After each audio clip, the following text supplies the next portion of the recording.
Welcome to another episode of Media Nest, the podcast where we discuss various forms of media. My name is Adam, and I'm joined by Dillon. Hello. And Brad. Sup? And this week, the film recommendation was from Dillon, and that was The Cat in the Hat. And Yes. my album recommendation was this week, and I chose Old Dirty Bastard, Return to the 36 Chambers. Just want to correct that from last week because I got the name wrong, but it is Return to the 36 Chambers, the dirty version. Right, how are you slipping like that? You know, unprofessional. I apologise to all our fans out there. So, Dillon, if you want to lead the film chat. Oh, I've been waiting for this. Right. I've not. We are talking about Cat in the Hat. So, just a little information. So, Cat in the Hat came out in 2003. Director Bo Welsh, directed this film. And just a little fun fact, this is the only film he has made. He didn't make any films before or after Cat in the Hat. This Very is surprising. No, No. wouldn't say so. I don't think he could get any better than this. No. True. You know, he reached the pinnacle early. He reached, No. he peaked too early. No. So the movie budget was 109 million. How does a debut director get 109 million? Don't matter. That's a good question, to be fair. Do you know what? There's some other stuff I want to bring up as well. I just want someone to answer me that question, right? How does a debut director get 109 million? He's Brad, literally you're going to done be nothing. asking a lot of questions where Oh, the answer isn't going to make sense when it comes to Exactly. this film. Go on. Yeah, so budget was 109 million and it grossed worldwide 134 million. The fact that it made any money Success. It's a is success. shocking. It's a success, but I don't think I'm not sure about this because I couldn't find anything, but I don't think when it came out it was a success. Like, I don't think it's as liked back then than it is now, because I feel like right now people our age, well, apart from Brad, love this movie. Oh, spoiler there. Brad doesn't like this movie. Just to be clear, right? I did do an Instagram poll on this. The result was closer than I expected, but it still was a no for the overall total. But Brad, you said, "Is this the best film ever?" If you worded it differently and said, Yeah. "Do you enjoy Cat in the Hat?" then it would be different. Nah. But also, it is one of the best films ever made. Honestly, it's so fucking good. Right. So I'm just gonna give Brad a little bit of a free reign here. So Brad, in general, you don't have to go into specifics here, but in general, what did you think of this movie? It was fucking trash. Is this the first time you've watched it? It's the first time I've seen it. In fact, the only thing I've known about this film was the odd meme. Okay. Okay. Right. Yeah. I have never watched this film before. Right. I was not aware that it was a PG. Fair. I was not aware of the actors that are involved in this film. I was not aware of what the plot line was. Okay, so I was going into this pretty blind, and I didn't even know about I didn't even know about the critics' reviews afterwards. This film, right? Fair. I knew Fair. nothing about this film. But Brad, you did know most of the quotes before we even saw the film. You just didn't know what film. That's they were from. because our friend Harry, over the last 10 years, has been quoting them non-stop. And That's me, because to he's a be smart fair. man. Smart man. He is a scholar A scholar and a gentleman. and a gentleman. But yeah, so you didn't like it, Brad. What didn't you like about this? Because I feel like this movie has so much, I'm gonna say charm. Yeah, I'll say charm. It has so much charm to it. No, all right. So let's start with Mike Myers' acting. Okay. Okay. Incredible. Yes, please. That was the most Unbelievable. atrocious bit of What? Was this meant to be What? comedic? Is this meant to be funny? Because Yes. it's not. It's really not. Brad, look, I'll have to step in it. I'll have to step in. Right? Yeah. We've all had a drink. I remember my first beer. But what he just said there is just plain wrong. This film It's actually wrong. hilarious. I've had 750 milliliters of water. All right, that's It's not even It's opinion gone at to your this head, point, Brad. bro. This film No. is hilarious. And also, the film is even funnier when you watch it with Brad. Yeah. I was in hysterics, and then I was laughing at bits that weren't funny, and then Brad wasn't laughing, and then looking at his face just made those bits even more funny. At one point during Oh the film, no. Brad turned to me and he was just like, "Are you laughing at the jokes or are you laughing because it's bad?" And to be honest, I didn't know how to answer that question. That's fair. That's fair. But Brad, you say Mike Myers' acting is Yeah. atrocious, right? Yeah. I That's want where to you're disagree. wrong Yeah. when you find out what his like goal was in this film. Because Mike Myers wanted to sabotage this kids' film. Yeah. That's a fact. If you read any of the trivia behind the scenes, Yeah. Mike Myers basically got sued by Yeah. Universal to appear in this film. Right. He was forced to do this film, so he basically just decided to be the biggest asshole in the world and completely sabotage it, which makes it 20 times funnier. Yeah. We're on top of that. So basically, apparently he refused to talk to anyone on production Yeah, apart from the director. And like during breaks and anything, he'd just go to his trailer and just not talk to anyone bro, because he didn't want to be there. he character acted Cat in the Hat. He stayed in character during the production. I was reading about this, right? And there was it even went to a point where they said he had someone there that was holding chocolates for him for when he was coming off of set breaks. They paid someone to stand there with his chocolate, right? So between shoots, he could eat something. But that's why the film cost 110 million, Brad. That was £1 million job. Yeah. And Mike Myers probably got like 40 million for this.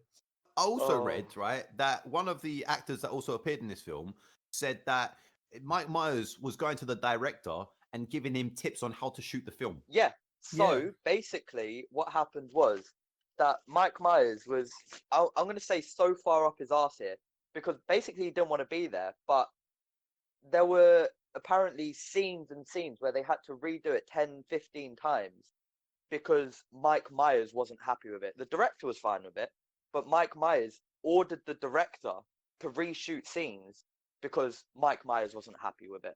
It's a classic case of big name actor with debut director. That's just a cocktail for disaster, isn't it? But Yeah. the fact that Mike Myers was the one who was like, I want these jokes in there, and I'm not going to talk to anyone but the director. And every scene, he's literally just looking at the camera, just like dancing. And I fucking love it. he's doing it ironically. He is trying not to get this film made, which is hilarious to me. Which makes it better, I feel like, because everything on Yeah. there is just, you can just feel the genuine hate of him being there. He doesn't want to be there, which makes it funnier. And he was just like, right, you're going to make me be in this film. Guess what? I'm just going to do non-stop whatever I want. adult jokes the entire time. You Like, dirty hoe. Brad said this film's a PG. And halfway through the film, he looked it up and he was just like, is this a kid's film? And I was like, yeah, bro. What do you mean? This is a kid's film. This is the most inappropriate kids' film. This man so tried fun. to batter some kid's head in with a bat. Literally. But that's He a tried meme, to Brad. murder. There's murder mentioned in this film at least like 7 times. They yeeted a dog out the window. Yeah. Yeah. Fuck animal rights. To be fair, Brad, right? You did laugh at that bit. You can't deny. that was somewhat funny. They used a real dog. They must have. But here's the thing, right? There's some intentionally funny jokes, which makes up about 5 or 6 of them, right? The scene with the cupcakes, that's genuinely funny. If that was just like a Saturday Night Live sketch, I would find that funny. Brad's disagreeing, but that scene is comedy classic, mate. Everything about it. The rest of it is just absolutely terrible, and all of the jokes are so bad that it makes it even funnier because I'm laughing at you not laughing at the bad joke. I was genuine. Right now, Brad's looking at me like I'm an absolute monster here, but I was actually laughing at some of the jokes, like especially the ones like the dumb ones, like "you dirty hoe." You don't expect stuff like that from a kids' film, you know? Okay, that scene, Dillon, right? When that scene happened and he said dirty hoe, and then he's like, I'm sorry, I love you, baby. I've never noticed before. He's trying to lick the end of the he's hoe. trying to tongue it. And when he started doing that, I literally like yelped. I was like howling in my chair. like rocking back and forth like a psychopath. And then I'd look at Brad and he's just like stone faced, just like, I don't get what's funny. And then that just made Oh, me laugh even more. I was genuinely in tears for like 30 seconds during for that scene. fuck's sake. It's just And I amazing. can't even explain why, but it's just funny. Okay, so I'm going to talk about the writer now. Okay, so the Right. writing in general. So the movie, I don't know how much of it was Mike Myers. I feel like 50% of He it was must just have Mike ad-libbed. Myers Yeah. adding stuff, at Yeah. least. This was ad-lib completely. No way it wasn't. The writer, Alec Berg. Now, I don't know if you've heard of him, or I don't know if you've Nope. heard of these shows, but he produced, directed, and wrote for Curb Your Enthusiasm and Seinfeld. And Seinfeld is the most popular TV show of all time in Yeah. America, which is insane. So they've got this guy who has written some fucking comedy gold to work on this script, which Right. is mental. Plus, another added little thing: the cinematographer Emmanuel Levinsky. There Okay, was a cinematographer in this film. there was a cinematographer in this film. Okay, now I noticed that the film just in general, the aesthetic is pretty cool. Okay, No, I disagree there. But I carry on. like it. I like it. Anyway, Right. so this this cinematographer is 6-time nominated and 3-time Oscar winner. What? Yeah, and he was a cinematographer for Birdman, Gravity, and The Revenant. What the fuck? You Yeah. actually just blew my mind. Yeah, so he was. Wait, you're telling me that the cinematographer for The Revenant, which is genuinely one of the say what you will about the film, but that's genuinely one of the most Yeah. like visually striking films ever made. Amazing, yeah. He directed the scene where Mike Myers in a gigantic catsuit was about to murder a child with a giant baseball bat. You're correct. So this film is a masterpiece. That just adds to Honestly. it. But right, back to the writer as well. What you mentioned with the writer. Yeah. I just want to say that kind of makes some sense because, as we said, there are some genuine jokes in this, and also Mike Myers himself comes from a stand-up comedy and sketch show background as well, which is why I do think there are funny jokes in it. But also, who wrote all of the really shit jokes then? Well, I don't know. Maybe Alec Baldwin. Alec Baldwin was like, "It's all right, bro. I'll 15% of the jokes." And then Mike Myers was just like, "I do not give a shit about this production. You do you, Alec Baldwin." Can you imagine the scenes of Alec Baldwin and fucking what's his name, Mike, just batting heads in this movie? Although apparently they didn't speak, so. But I just want to be there. I just want to kind of be fly on the wall on that film set. The production must have been just pure chaos. Yeah. So Brad, we'll bring you back in because you've been a bit a bit silent. Brad looks like he wants to die right now. So we'll carry on. So Brad, what were your favorite parts of this movie, if you have any? There was no favorite part. Nah, surely there must have been. All right, let me give you a rundown of what happened to me throughout this film. Yeah, right. So Okay. Opening scenes. Yeah, I'm like, all right, cool. It's just a regular kids film. Yeah, you got the family introduced. You know, you got your kids. Everyone's being like a regular film, right? Your classic voiceover as well. As soon as the cat was introduced, right, it went all the way downhill from there on. What? It was no, and also, do we even? How did the cat even get there in the first place? No, we never Doesn't find matter. this out. It doesn't matter, Brad. What do you mean? He's Doesn't matter? a fucking supernatural being from another dimension. Brad, the thing with this film, right, which I love, but you probably hate, is there are literally no rules. Nothing makes any sense. So you just go along for the ride, you know? Why is the cat there? Doesn't matter. Why is the cat like a pervy, creepy, murderous psychopath? Doesn't matter. Mike Myers wanted it that way. That kitchen scene, he's in 3 separate shots simultaneously. Yeah, exactly. Yeah, it doesn't make sense. Rules. It doesn't matter.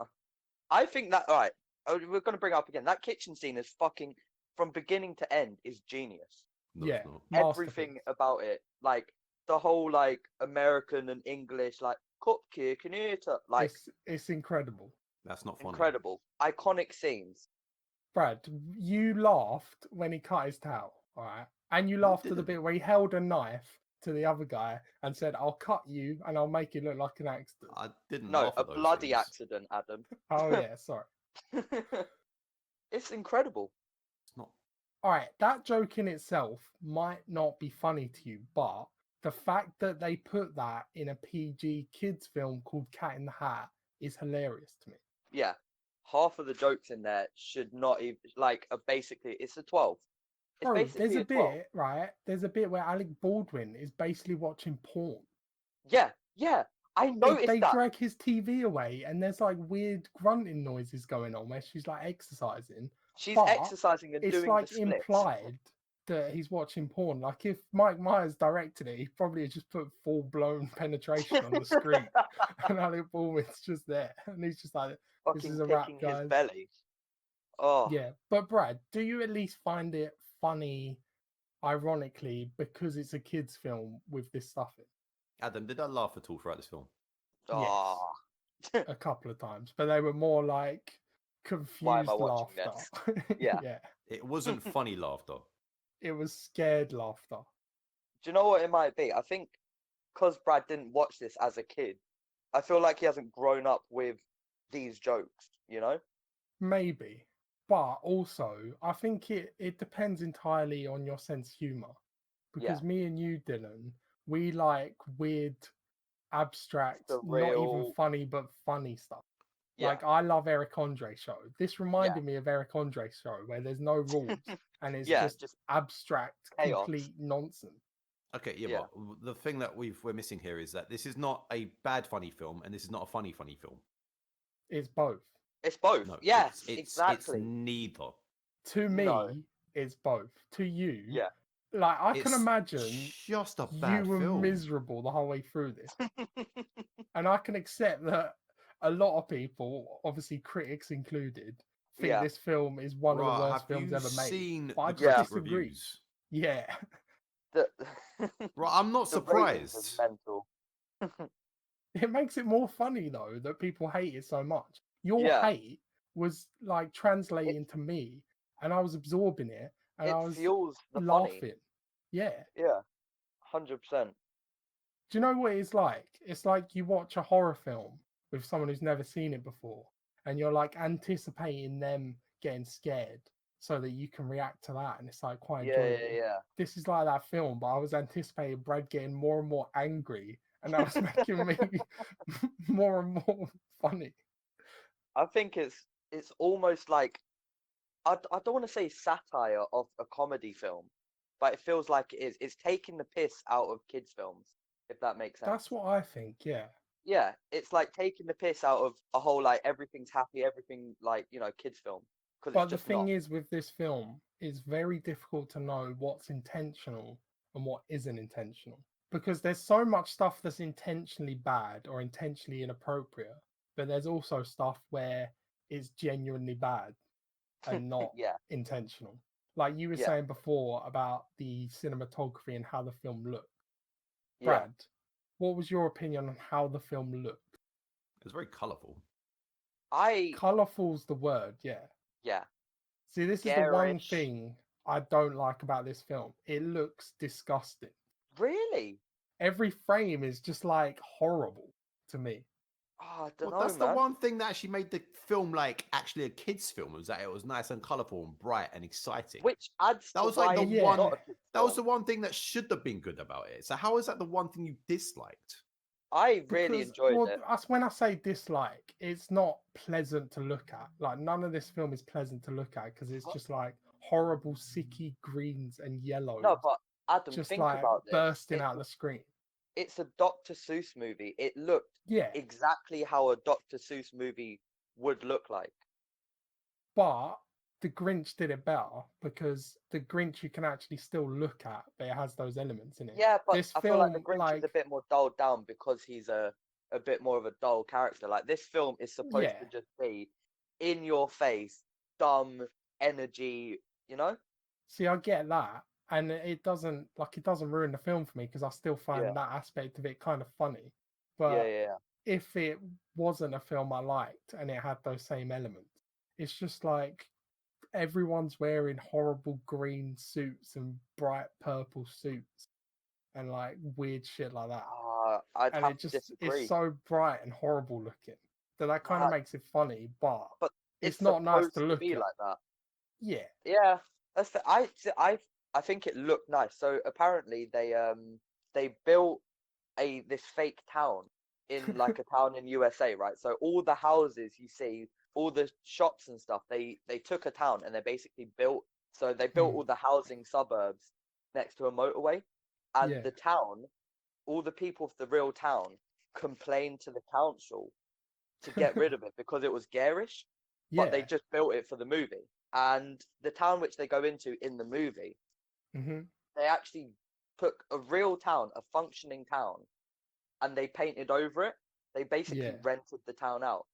And to this day, the town still looks like that because the people liked it. That's insane. Because like all the roads, like the yellow roads and the green Yeah. painted houses and shit, it all looks like that still because Right. they liked it. But yeah, I genuinely think the whole like all the prop, the design of the sets, I genuinely like it. It's very Dr. Seuss. It kind of just Yeah. adds to the world, you know? It's meant to be basically like a real-time cartoon. It's a Yeah, cartoon but with actors, which I yeah, do like, but just looking at Alec Baldwin in his green suit and like his yeah. stomach sticking out, I'm just like, it's making me want to throw up. But That's that's fair. funny. I can imagine like someone watching this who's sitting down and they're like, right, I just want to watch a comedy film. And then they're just Yeah. looking at the screen and they're just like, make it stop, please. Which is basically what happened to Brad. Talking about wanting to throw up, right? The actors in this movie, I Hmm. understand it's a kids' film, but Jesus fucking Christ, that little girl, I just wanted to kick her. You're Is it wrong. just me? Well, no, you're Oh, not wrong. You're right. But the little girl is Dakota Fanning, and she's actually gone on to do like Hold on a second. Oscar-worthy films. yeah. Right, the little boy, the The boy's acting The way boy, worse. the boy is Way they're both worse. unbelievably bad. Yeah, they're both bad. they're They're both both bad. bad. No, Everyone's bad. the girl was all right to me. I Yeah, didn't feel like her acting was She was bad, annoying. right? Fair, But the fair. guy, nah, his acting Everyone was annoying in trash. that, apart from Mike Myers to me. but then me and Brad said this at the end of the film. So the little girl is Dakota Fanning, who's Yeah, now like a very popular actress doing like very good films. I've heard of her. Yeah, The yeah, yeah. boy is now doing a podcast and he's in a band that no one's ever heard Oh of. fuck. So So we're one step away from him. Oh shit. basically, Okay. yeah. Yeah. We were trying to say whether all of his music is just about Cat in the Hat and it's just him depressed the Just entire his time. childhood trauma of being on the set. Couldn't even find it on Spotify. Damn. Yeah. Fair. But yeah, for me, the entire like the Baldwin dude. Is it Alec Baldwin? Alec Baldwin, yeah. He Annoying. is shockingly bad. He might be worse than the kids. Yeah. No, genuinely, I'll agree with that. And I'll agree Alec with that. Baldwin is a seasoned actor. Like, Yeah, but Yeah. he's been around. was he trying to Yeah. sabotage the film as well when he was trying to seduce their mumsy on the Potentially. table? Oh I my feel like god. probably, yeah.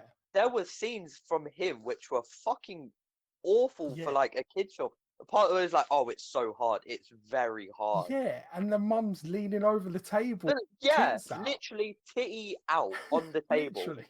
Man went from about to bone this woman, right, into telling her kid he's going to send him off to military school. Yeah. Like, Honestly. And Brad, you're forgetting that, like, as well as watching porn, he also threatens to kill the kids like multiple Yeah. times. Yeah. Like, everyone in this film is a psychopath. Honestly. I don't know if they were written like that or it's just they all hated being there.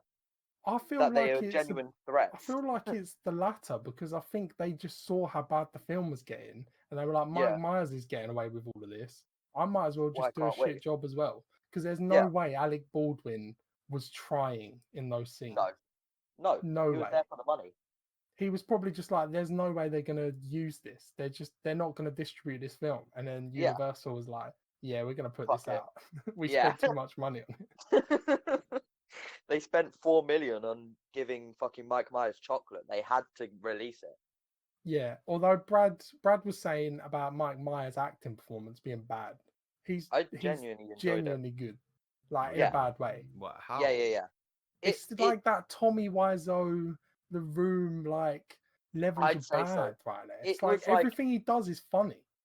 I like was not without even laughing trying. at any point.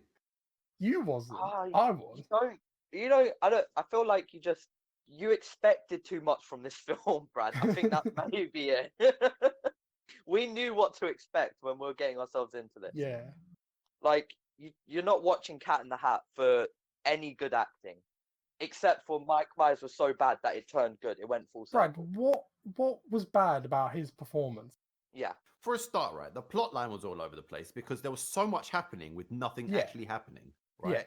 That's There was switches every 2 seconds. You couldn't keep your eyes on the screen because it was everywhere, right? Mhm. And then on top of that, he's just being so dramatic. Yeah. So it's like next level dramatic. exactly.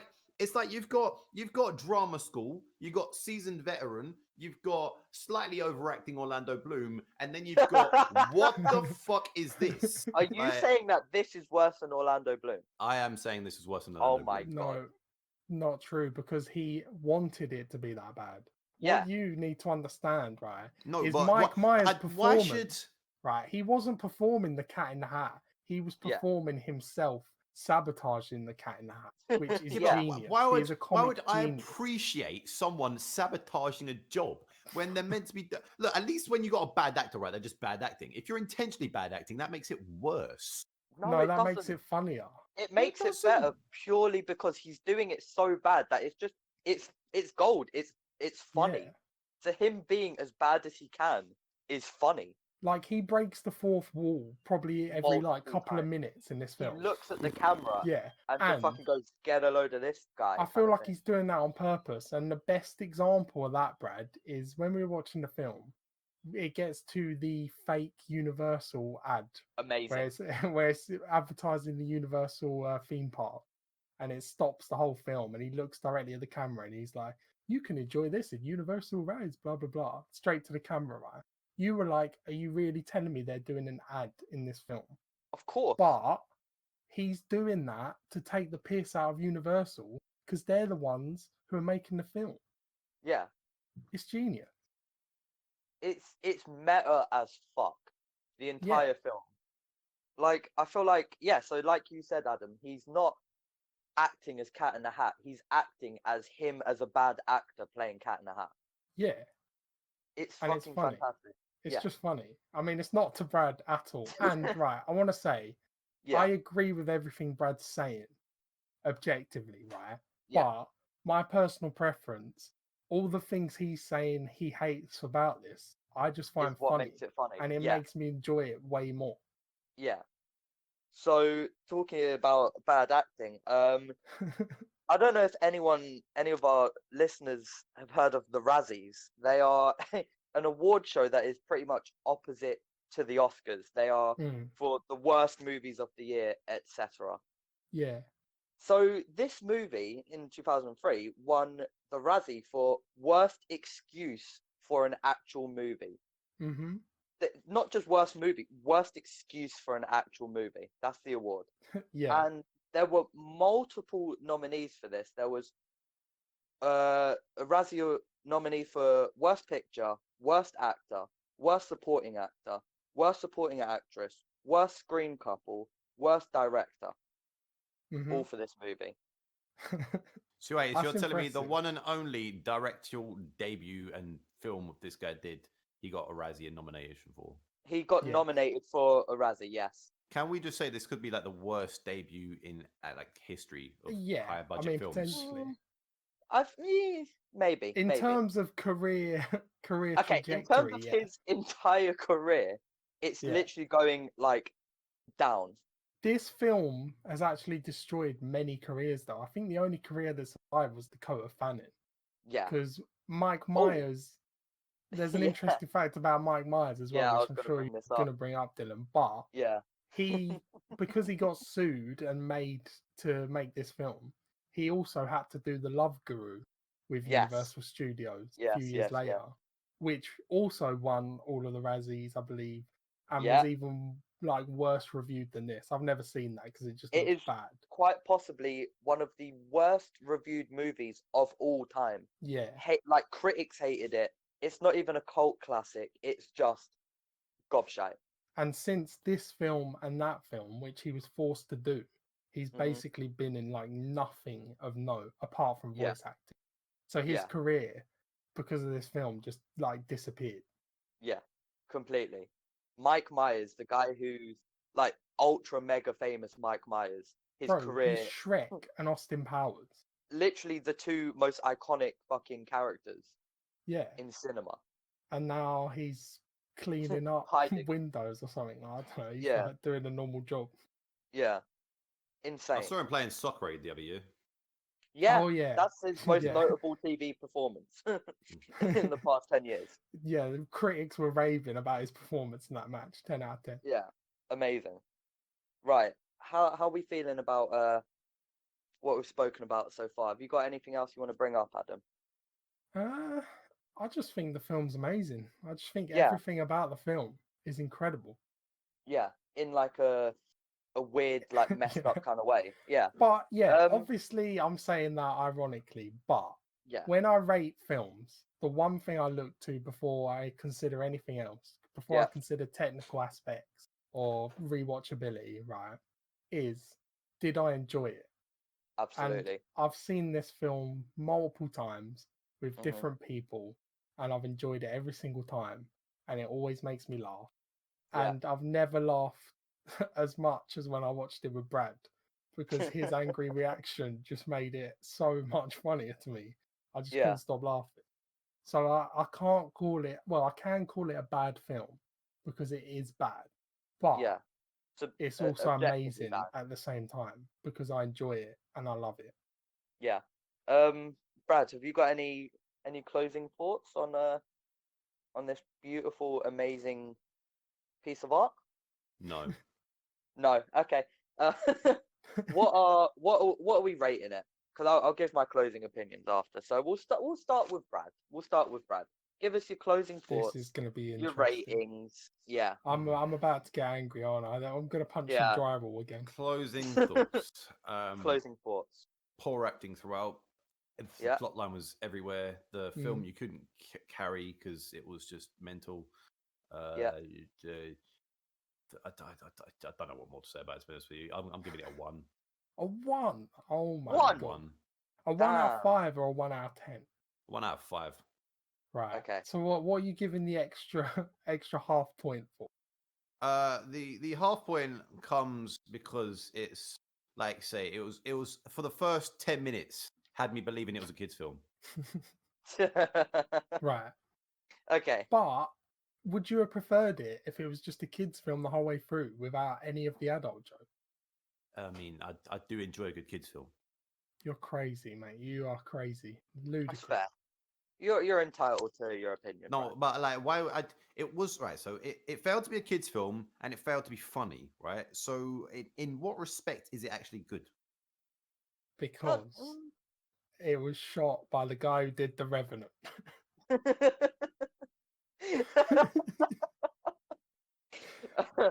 I just want to know though, Brad, what is the film better once you know about the film? Though?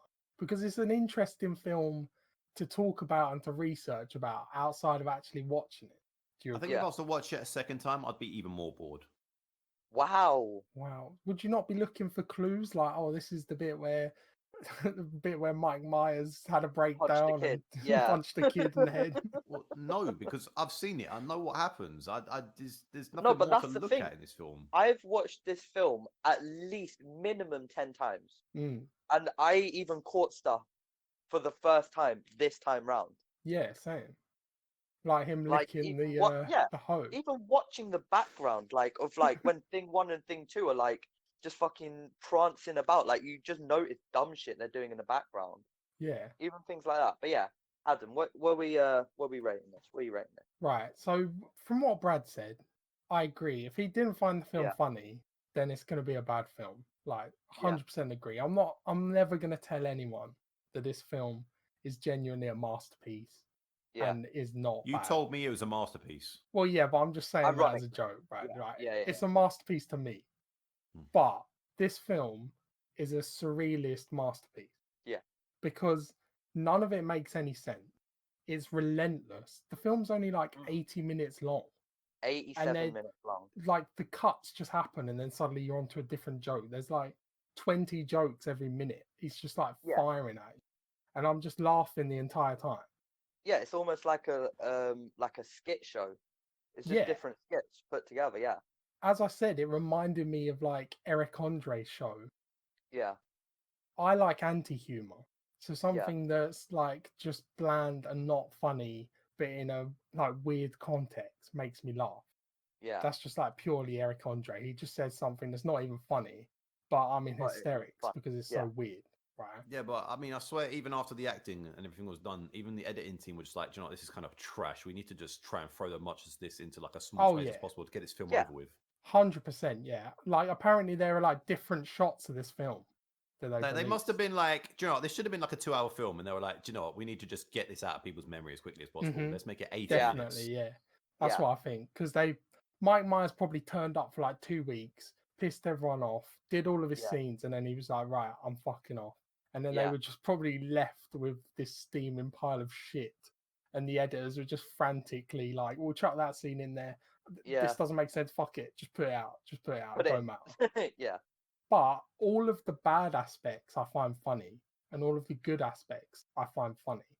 So, based purely on my enjoyment and the fact that the film is just like a big If I fuck hear you anything to Universal. like over 3.5, I swear to fucking God. Because of purely on my enjoyment, rewatchability, I'm giving this a 4 out of 5. You fucking serious? You're rating that 4 out of 5? Yeah. Which is higher than I had it originally rated from memory. Because, because I was laughing so much that I can't score it any lower. It's just hilarious.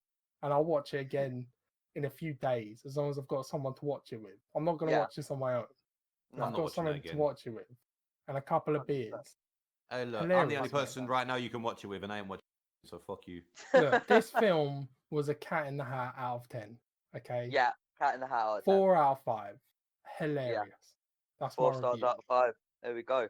I'll close this off by saying again, kind of like what you said, Adam. I agree with Brad. It is not a good film if you just look at it for face value. Like the acting, apart from Mike Myers, the fucking editing, everything about it is shit, which makes it unbelievable. And again, like Adam said, I rate films, so I am not a film person. Like I like watching films, but I don't read into films. I don't like look at the different aspects of filmmaking. I rate films on enjoyment, and I had it scored 3.5 out of 5 on my letterbox. But that was before I watched it again with my girlfriend and my roommates. And it is just a 4-star movie. It's so fucking hilarious. There's so much about it, even just like the pop culture stuff, like how we've kind of grown up with the movie and all the fucking memes. Like the memes have lasted. I remember I used to play Xbox 360 like 10 years ago, and we used to just watch clips of this on Xbox, just pissing ourselves laughing. Stuff like that. It's just there's so many good memories and good laughs from this. So yeah, I'm rating this 4 out of 5. Just solid feel good movie for me. Yeah. You boys are mad. But like I can see your perspective, Brad. I understand. You didn't enjoy it, and it's not gonna be good for you. But obviously, me and Dillon just love the weirdness, you know. Yeah, looking on Letterboxd, the reviews are either 1 star, Yeah, or 4 or 5 stars. There's nothing in between.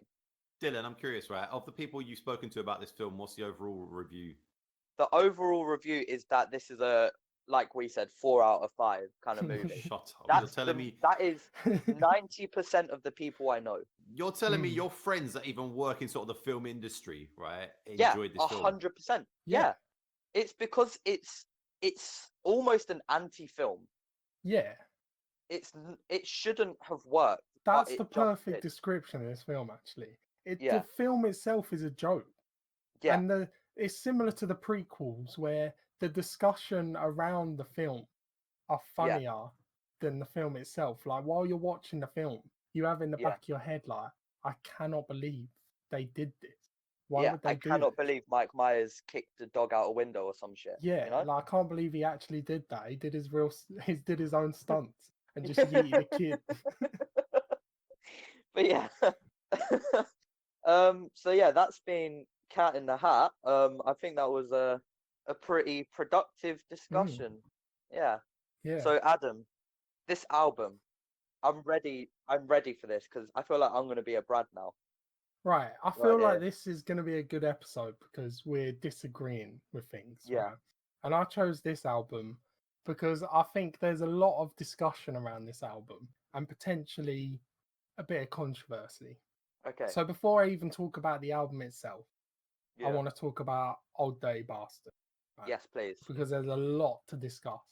Go for it. So, Dylan, are you aware of who Old Day Bastard is at No, all? but No? before you had recommended this, I'd heard of him maybe briefly when you guys may have been speaking about him or something. Mm. But I've never listened to anything. I didn't know where he was from, all of that.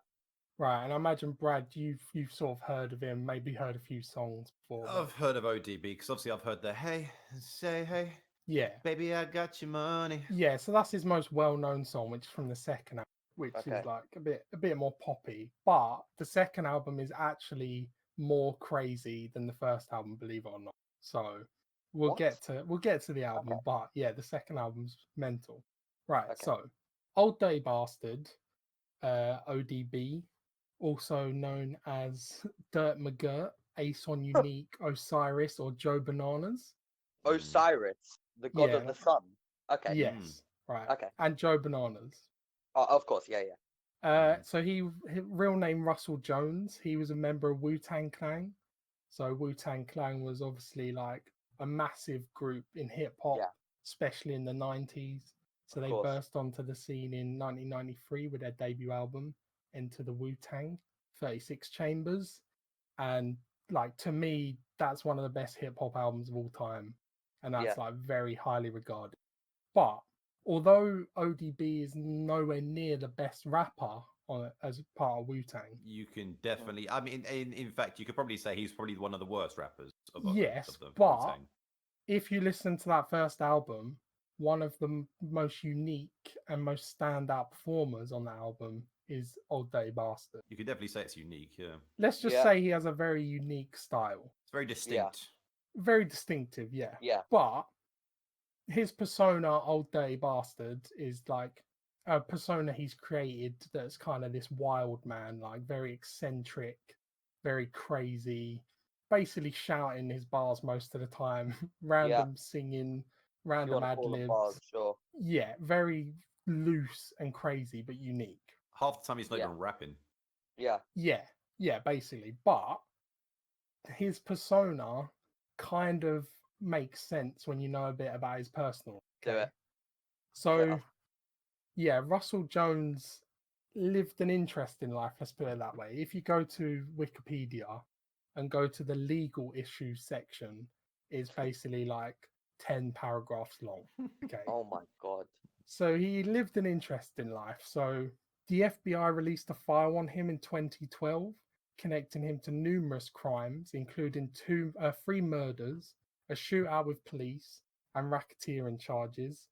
He's been arrested for assault, armed robbery, failing to pay child support, drug possession, shoplifting $50 shoes, despite having $500 cash on him at the time. Smart man. He was also Save that arrested money. in 1999 for driving without a license with a bulletproof vest on, and then 2 weeks later was arrested with marijuana and 20 vials of crack cocaine in his boot. Standard. Of course. Okay. So after this album and his second album came out, he had a few run-ins with the law. Okay. But also, after that arrest in 2000, he escaped from his court-mandated rehab center, went to the studio with the rest of Wu-Tang, and then performed at their album release party. Right. So bear in mind, he was a wanted fugitive who just Yeah, yeah, escaped yeah. from a government facility. He decided to go on stage at their album release party. So everyone could see where he And was. then he was also rearrested 2 weeks later when he was outside McDonald's signing autographs. There was also another story of him Oh, turning up to collect welfare checks in a limo.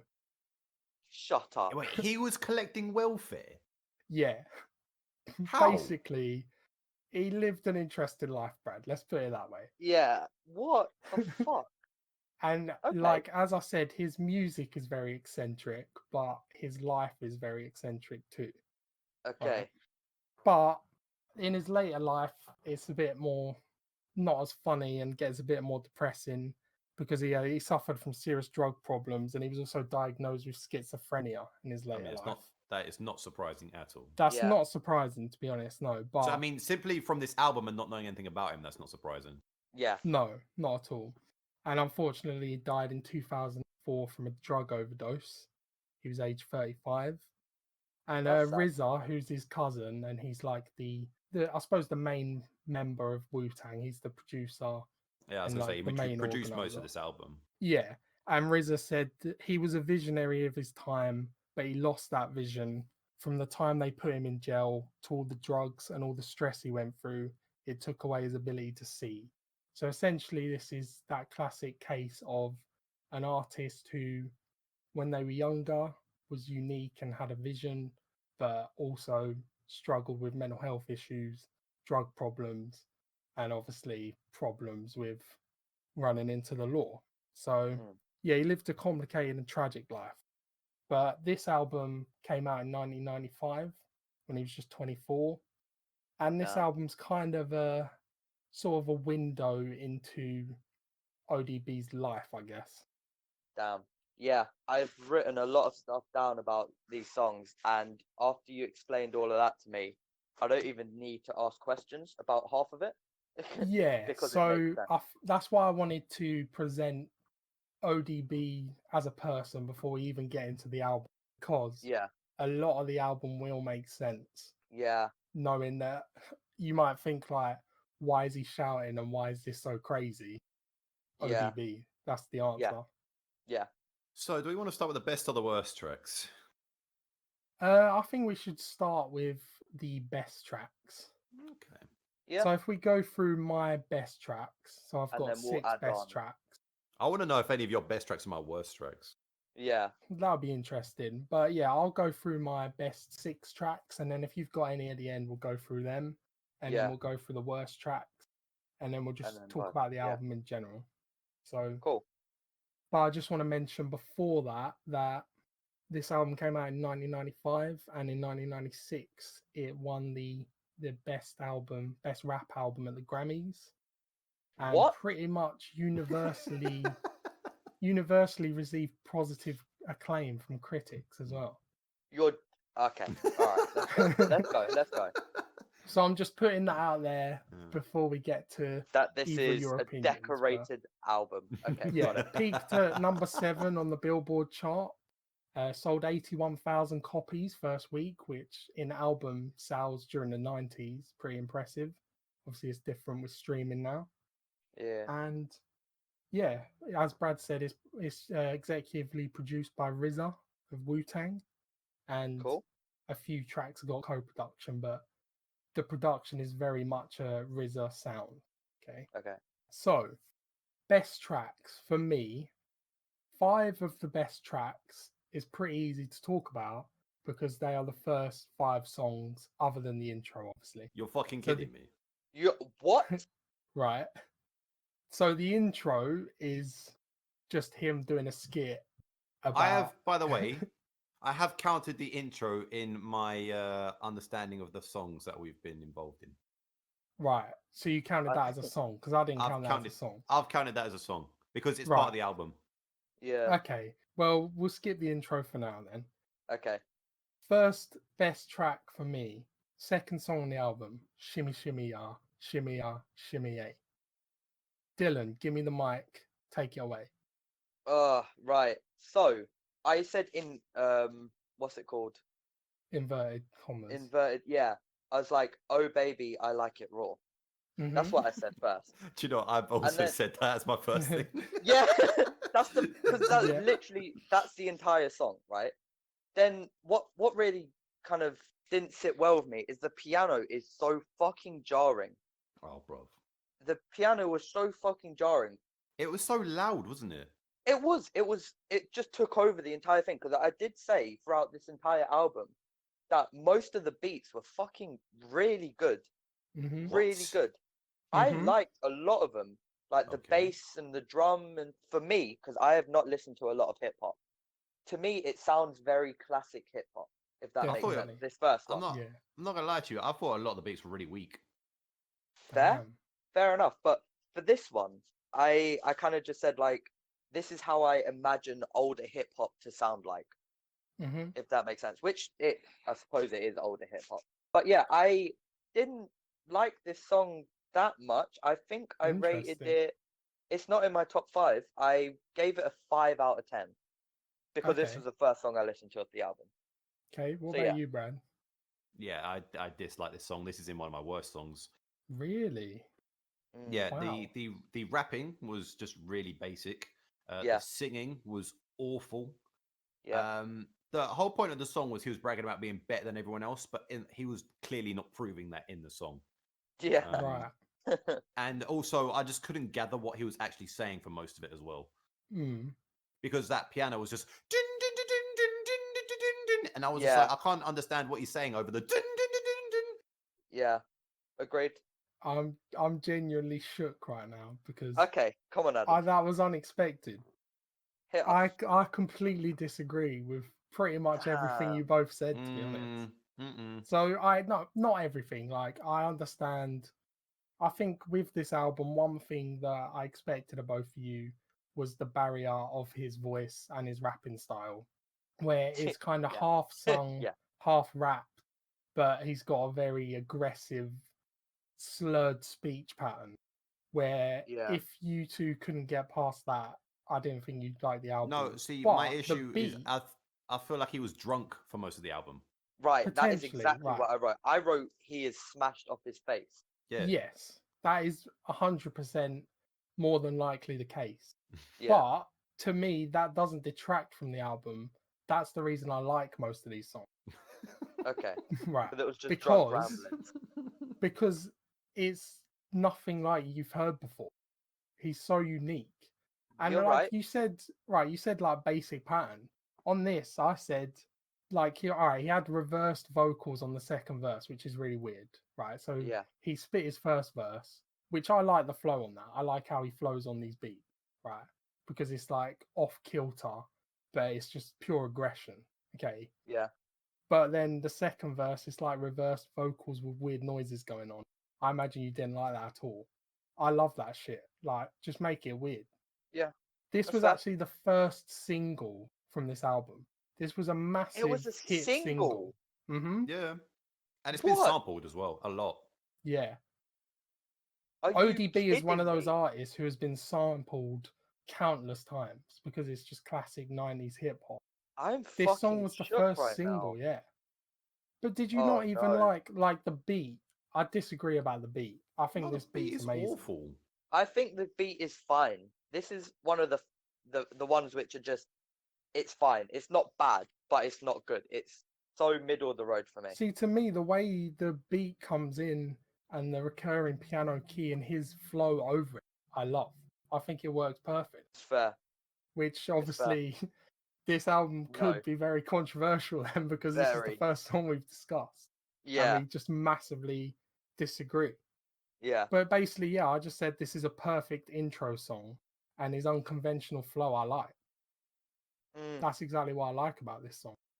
A common kind of theme throughout all my like the reviews for this album, without being too spoilery for the rest of my reviews, are the fact that I just don't understand what the fuck he's saying. Hmm. I don't get what he's trying to do. But yeah, we'll carry on. Let's keep going. Right. I'll start with my opinion of the next favorite song then, which is the Yeah. next song on the album, Baby Come On. Right. Okay.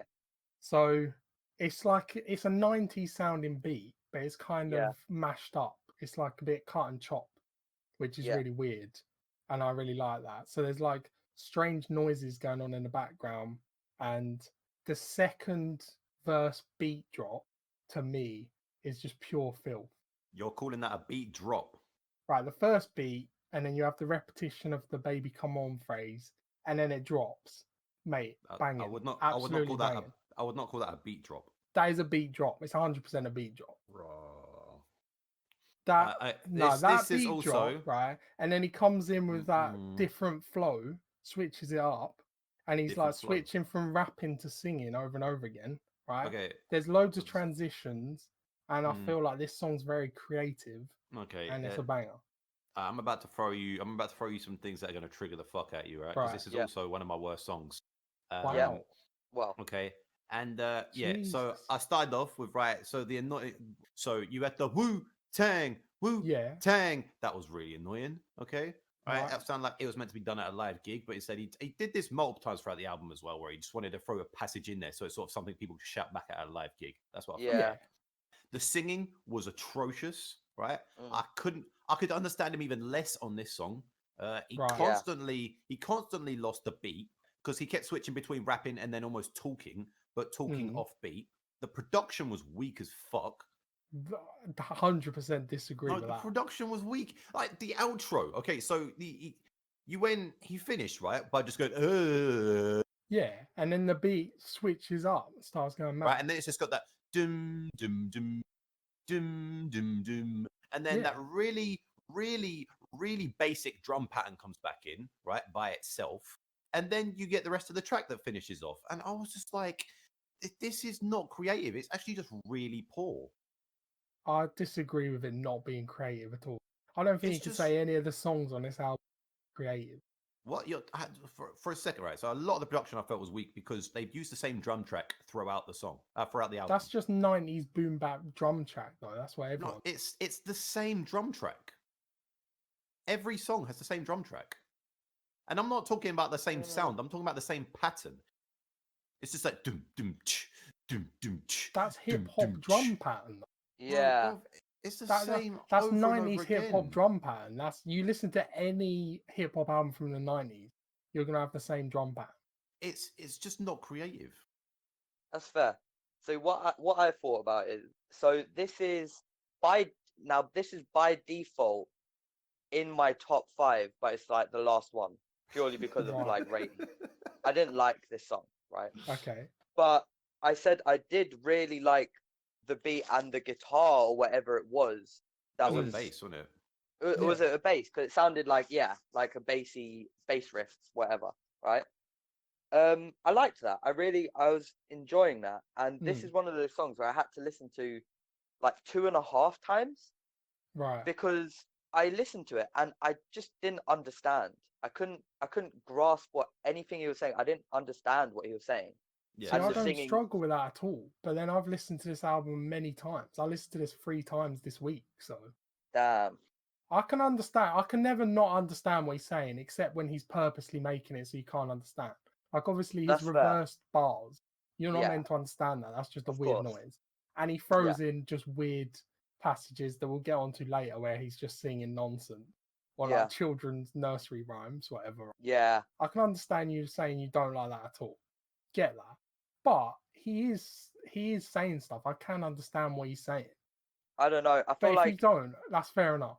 Yeah, it feels like he's not even trying to tell a story or anything. He's kind of just saying shit, man. Yeah. And I didn't understand. But yeah, that was mine. I think this was on my top 5 by default. Right. Okay, next song. Yeah. My third, well, they're not in order, but there's just another one of my favorite songs. Next on Brooklyn Zoo. Right? Fuck me. So this was partially produced by ODB himself, and the one word I would use to describe this song, which you'll probably disagree with, but here we go: energy. He's very aggressive on this, and the beat is aggressive, and he's just shouting at you the whole time. So basically, I wrote down, why is he angry with me right now? And this song makes me want to punch people. Yeah, yeah. And That's fair. also, like, you'll probably like go mental right now, Brad, but this song gives me a bit of a Busta Rhymes vibe, the way he's going over the beat in a very aggressive style. Well, you saying that, but this is actually one of my top songs. Oh, okay. Because I thought it was actually quite catchy. Yeah. Yeah. Shame on you when you step through to the old dirty best. I was like, I was feeling that. Yeah. So that's actually a bar he used on the Wu-Tang debut album as well. But Yeah. obviously he turned that into a hook that's slightly different on this song. But I felt like that part was catchy. I felt like his rapping on this song was far better than what I'd heard so far on the album. He was just a lot. He was actually rapping. That was the thing. And there was the best part about this song. There was no singing.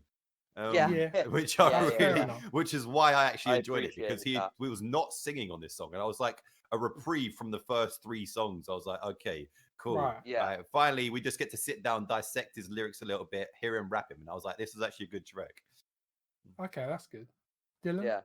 So the first thing I wrote is, okay, I'm getting vibes that he's killed multiple people. Yes. That's what I wrote. Now it makes a lot more sense, doesn't it? This does make a lot more sense. So the entire song, it's just so fucking hyped, violent, ramblings about how he's gonna fucking cave your head in or some shit. Yeah, literally. I didn't like it, but it was a lot better than the other songs I'd heard up until now. Okay, that's fair enough. Yeah. At least we're getting some level of agreement. So basically, this song is just relentless bars the whole song as well. It's like, just he's not stopping, and I like that faster flow Which is as good. well. Like he is genuinely rapping on this, Yeah. and you're just like, you have to listen to this because he's shouting at you so loud and he's so aggressive. You're like, I'm scared of this guy right now. Yeah. Yeah. But okay, agreed. right. So that was in your top songs, Brad, not you, Dylan, I'm guessing. No. Okay, so next song, also one of my favorites, Hipper to the Hopper, and You Just Don't Stop Her. So I said for this, it's a more conventional rap flow compared to some of the other songs on the album. Again, he's rapidly delivering his verses.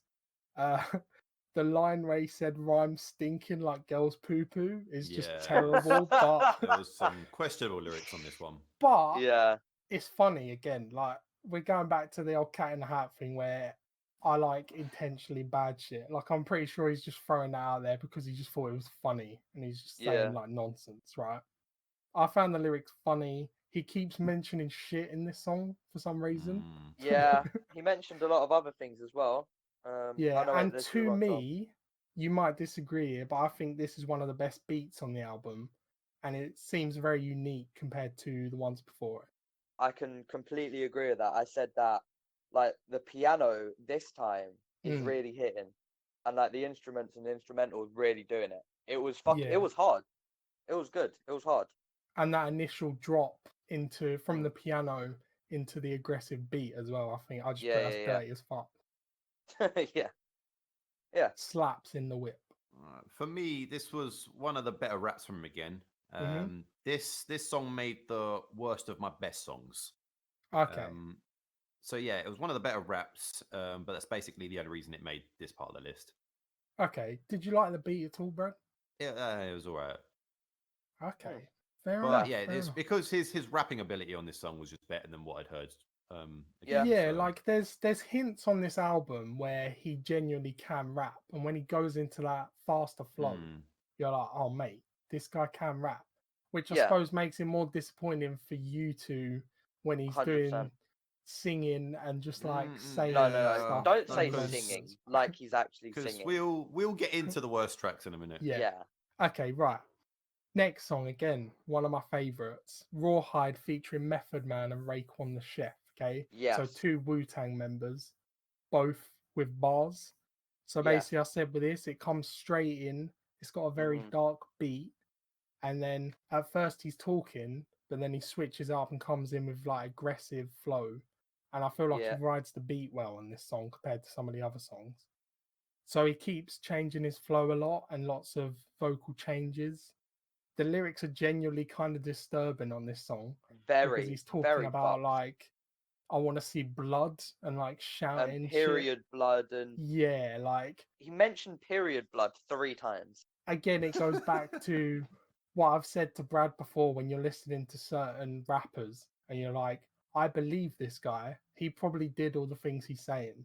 With Yeah. this song, I'm like, okay, this is kind of fucked up.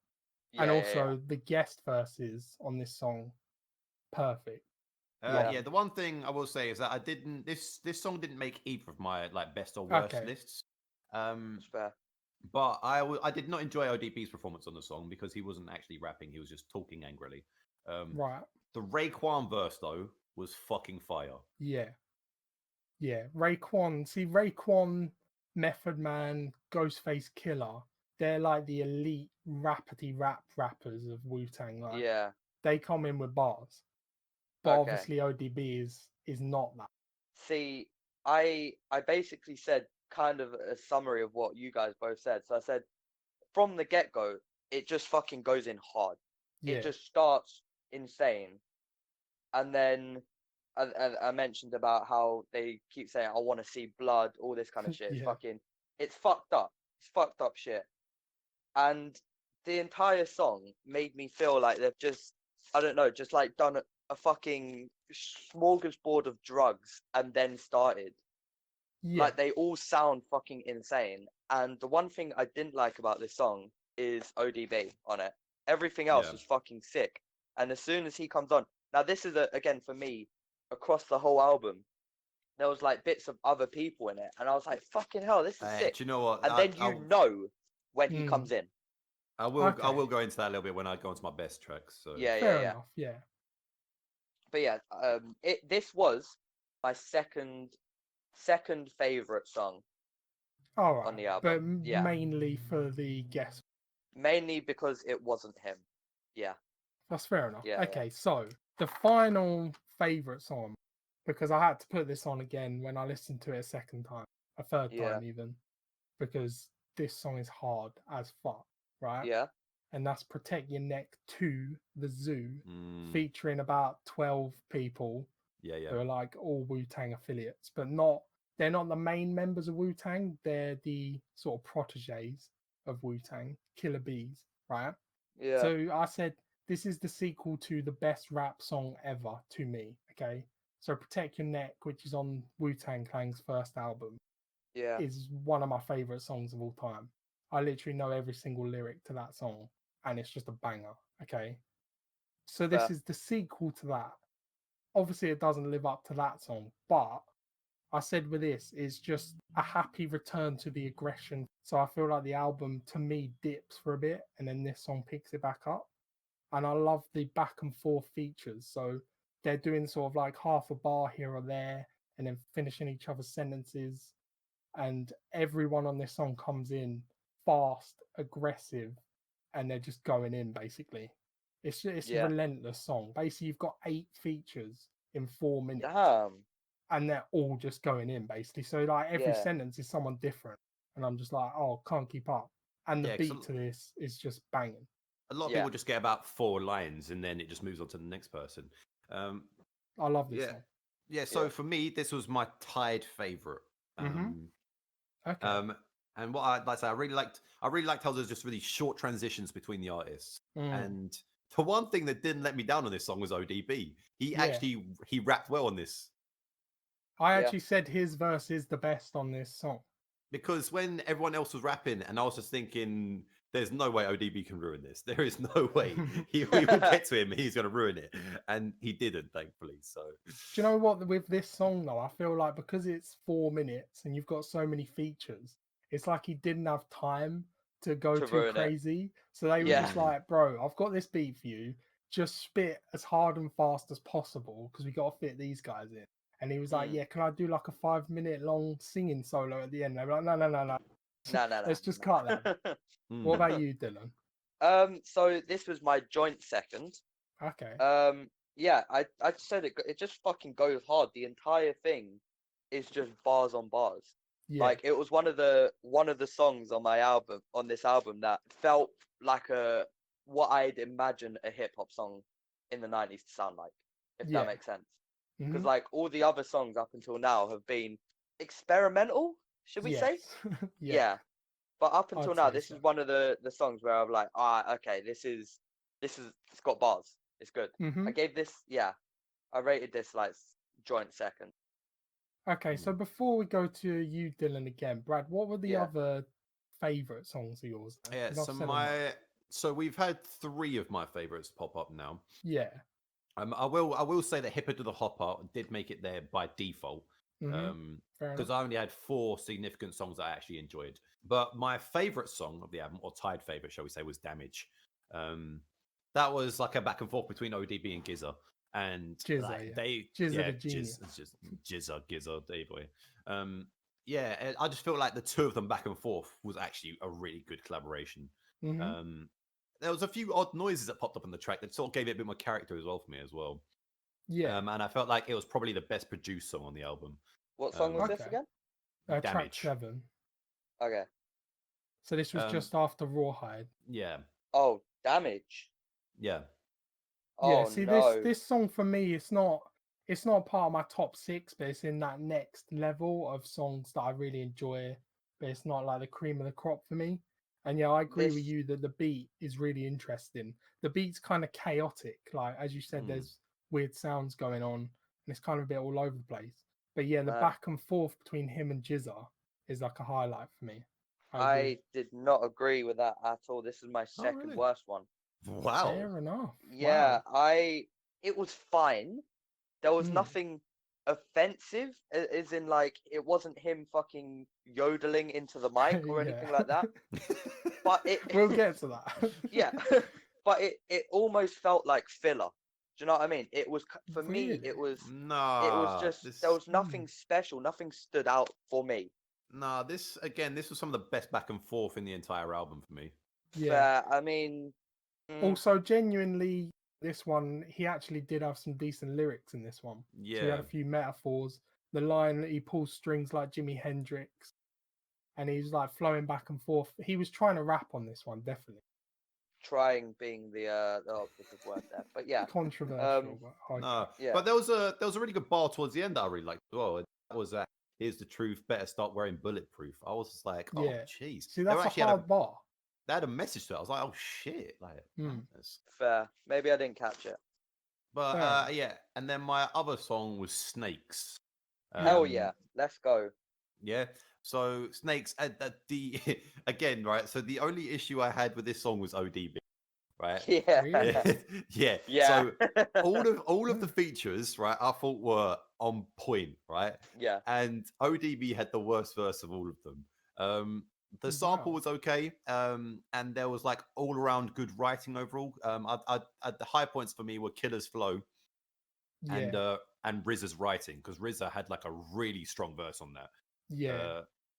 RZA's all about that deep, like metaphorical. Yeah, you no, got to write it down bars. His writing in that section of the album and that song was probably the best writing on the album for me. So, how you doing? Fair. So this was my top rated song. This was for me 7 out of 10, which was my highest rating. Right. I wrote like this is like the beat was good. The rapping is more for someone like me who doesn't actually listen to a lot of rap, or old school rap, I should say. Yeah. It was a bit more user friendly, kind of. I said the song was fucking great up until ODB starts coming in and ruining it. And I was enjoying it up until he started screaming like a meth head. That's what I wrote. He just screams and shit, and I just don't. It's not for me, you know. I don't understand why he just makes noises. I understand it's supposed to be fucking experimental, and he's a bit different. But like, you got these guys like laying down bars to a sick beat, and then you just got him fucking squawking in a corner. You know. So wasn't for me, this is that part a bit controversial. This is Go on my 5 worst songs, but by default, because I had to pick a 5th one, basically, this is the best worst song for me. And the Fair. reason for that is the only features I like are RZA and Master Killer as well. Master Killer's verse is good. okay. I don't really like the ODB bit on this compared to the other songs, because I like his aggressive, crazy "I'm gonna kill you" flow, but he does have funny bars. And yeah, when when you spoke about the beats before, Brad, and saying that they're a bit repetitive and don't change much, I disagree with the songs I really like. But this song to me was a bit repetitive after a while. I think they could have done with cutting two of the features, making it a bit shorter, or changing the beat a bit. The features are what made the song good. So Yeah. Fair enough. I Yeah. suppose that's where we disagree. But yeah, this is my like fifth worst song. But Fair. not that I think it's bad. I still think it's a good song to me. So Yeah. yeah, I will say that when it comes to the worst songs, the 5 worst songs, I genuinely did not enjoy. fair Oh enough. God, yeah. I've got some stuff to talk about. Right, so we go into the worst songs then, because we're running out of time. Okay, so- I would like to just hope that we've all got the same one for the worst song. The worst song on the album for Yeah, me, come on, right, please. Adam, don't let me down. Is Drunk Game. Sweet Thank Sugar you. Pie. Thank you. Thank Thank you. you. Thank you. Thank you. Jesus, So let's this make this. was Let's make this a painful short experience. one because I think we'll all agree, right? Yeah. This song is bad. This is the worst vocal performance I've ever heard. Yeah. Yeah. But to me, this song is kind of him taking the piss out of 90s love ballad. That's just Yeah, my opinion. I understand. I but don't care. You It don't didn't need to put that on the album. Yeah, it needed Yeah. to be nowhere near this album.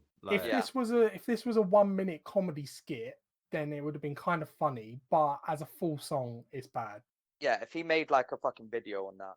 Yeah. I will say that's the reason the intro also made my worst songs, because if it was just a skit that lasted a minute long, then I could have Yeah. ignored it. But it was 5 minutes long. Although I do Yeah, find yeah, that yeah. intro hilarious to me. No, The it's intro is not. fucking hilarious. It's not It is funny. funny. It's really, really annoying, and it just the sounds poem drunk for about 5 minutes. gonorrhea is funny. Bro. No, it's just I didn't find it amusing at all. I just didn't think it was funny. fair. It was just awful Right. talking.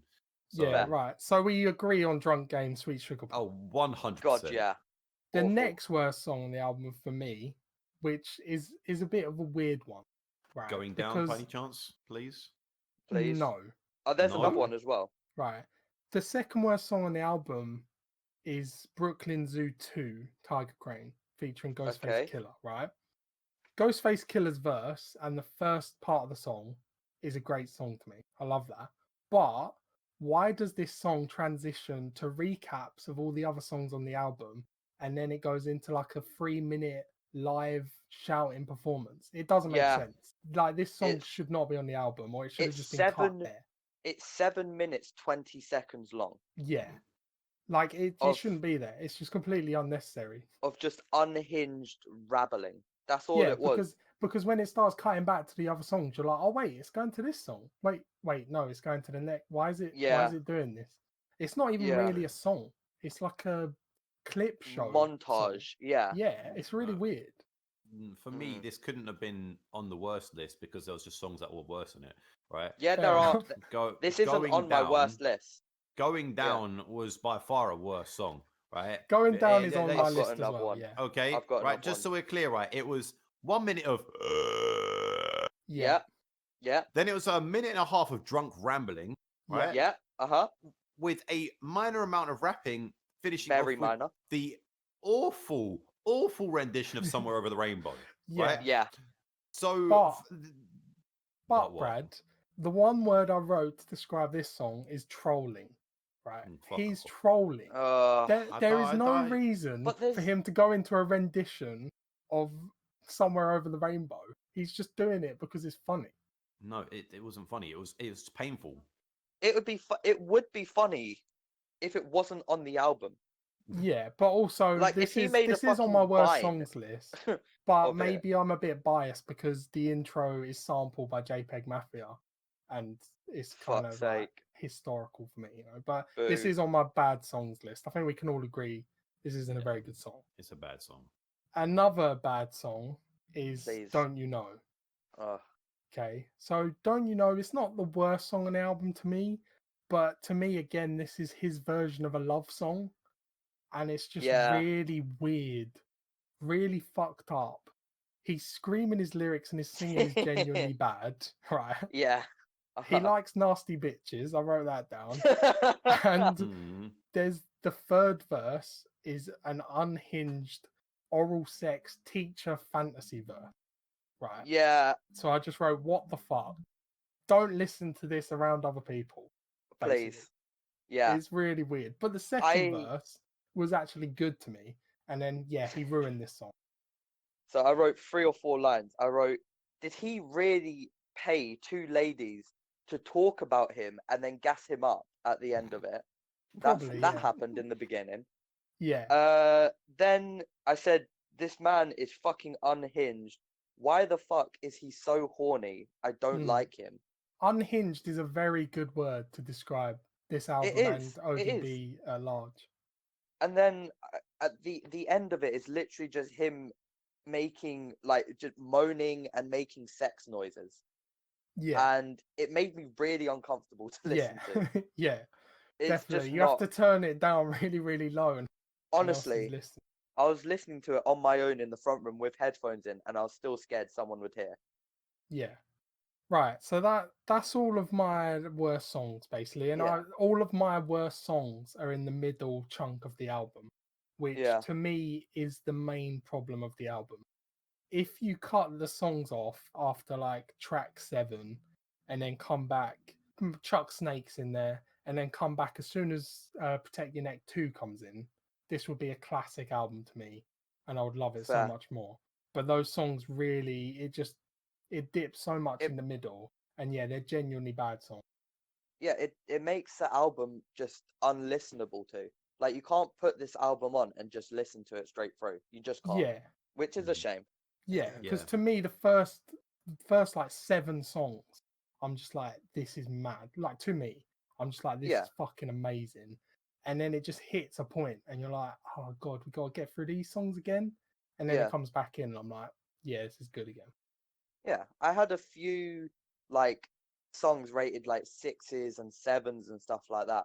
But I have so many, like the majority of the songs I rated like one, Yeah. twos, Yeah. threes, Yeah. Yeah, There was, because for well, me, a lot more bad songs than good songs on this album. yeah, yeah, yeah, that's what I yeah. was trying to say just To there. me, the highs hit so high that it doesn't detract when the songs are bad, and the bad songs, I've still got little bits that I appreciate about them, but I That's 100% fair. understand your perspectives on the bad songs because I agree they Yeah, are bad songs. Hmm. It depends your tolerance of ODB's style a bit as well, because yeah, obviously I'm more accustomed to his voice, and it doesn't annoy me, his voice, apart from when he's being purposefully annoying on some of those songs. yeah, But Hmm. yeah, we'll go to like final thoughts of the album then, I guess, because we've yeah, discussed his album at length. So yeah. Dylan, if you want to start just your overall rating of the album and what you thought of it. So my overall thoughts on this album, I had never listened to any album at all from like the whole like old hip hop genre. Mm, Like this is my first interaction with that kind of genre, and it wasn't a good impression at all right. for me personally. I'm gonna say that I disliked the album, Mm, but it wasn't. I don't hate it. I wouldn't listen to it again, but if right. some of the better songs came on in a playlist, of like that kind of genre, it would kind of just fit in, you know? Yeah. So, do you want me to give the rating out of 5? Yeah, we'll have your Out of rating. 10. Out of 10. Out of Out of 10. 10? Like, we do Yeah. Um, films out of 5, albums out of 10. yeah. Yeah. Out of 10, I'd give this maybe a 4.5. Okay. Maybe a 4 to 4.5, because there was more bad than good on this album for me. Mm. That's fair. Yeah. So Okay, what about I'll you, stick Brad? to 4.5. So for me, again, yeah, there was a lot more bad songs than good songs. I don't know if I'm actually going to take any of the good songs, put them in a playlist or not. But as an album, it's pretty weak to me. And the fact that on the best songs is that ODB wasn't even the part that I enjoyed. It doesn't stream a lot of good for me when it comes to the whole album. So overall, I'm going to give it a 3. Fair. Okay. See, that's fair enough. I agree. And the reason I wanted to speak about this is because I feel like the discussion around this album is interesting, even if you don't like the album, because there's a lot Yeah. to talk about. And it comes to me as a case of like, do you respect the uniqueness and like that style, or does it Yeah. grate on you? Because I can imagine that when he's just screaming and going crazy, some people like me might be like, I'm really enjoying this. This is hard, and you might Yeah. be put off. Like 100% understandable. To me, this isn't a perfect album at all, but there's a fine line between genius and madness, and this album's kind of riding that line for me. But at points, it falls well below the line because there's like 10 songs I can take from this album, and if it was just that album, I would love it. Like, I still love this album, and some of the songs, absolute bangers. But yeah, Yeah. if those, like, that dip in the middle wasn't there, this would be amazing.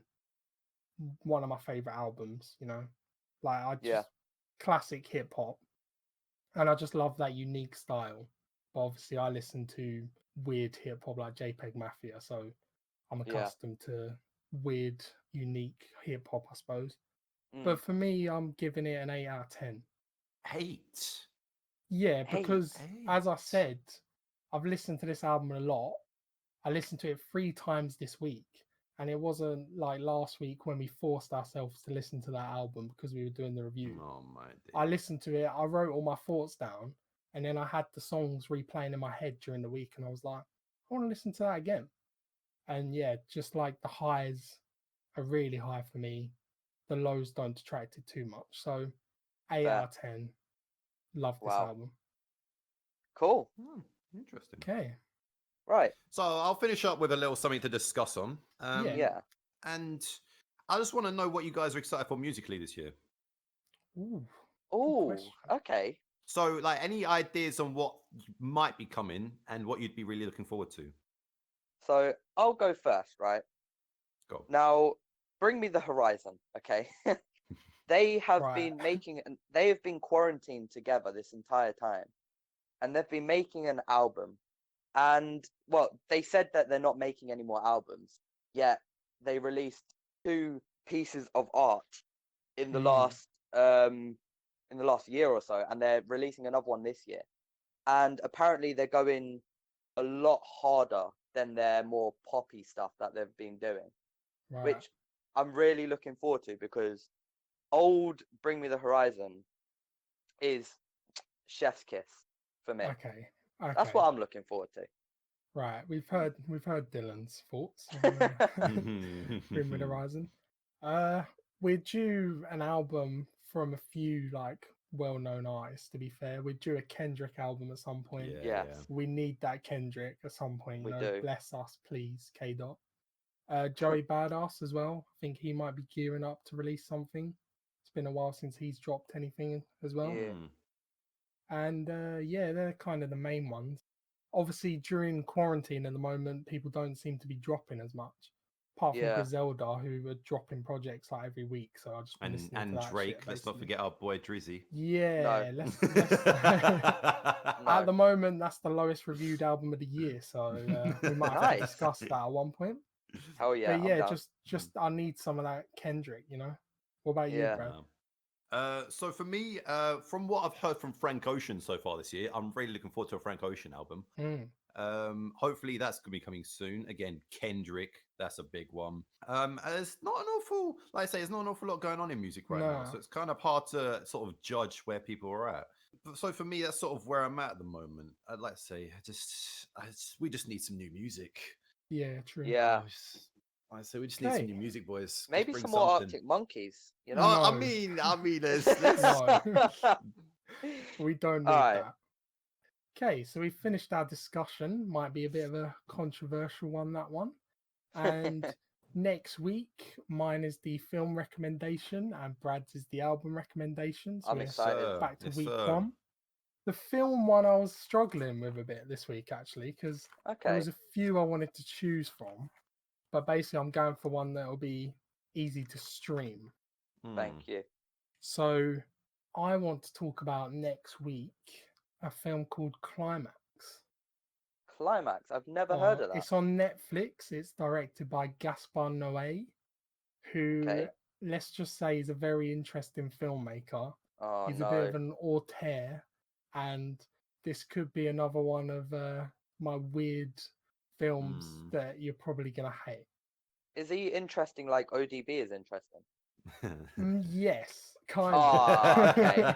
Okay. All right. So I think it'll be a good discussion, and it's easy to watch. So yeah, I want Okay. to talk about climax. Try not to like look into what the film's I will about not at all. until you watch it.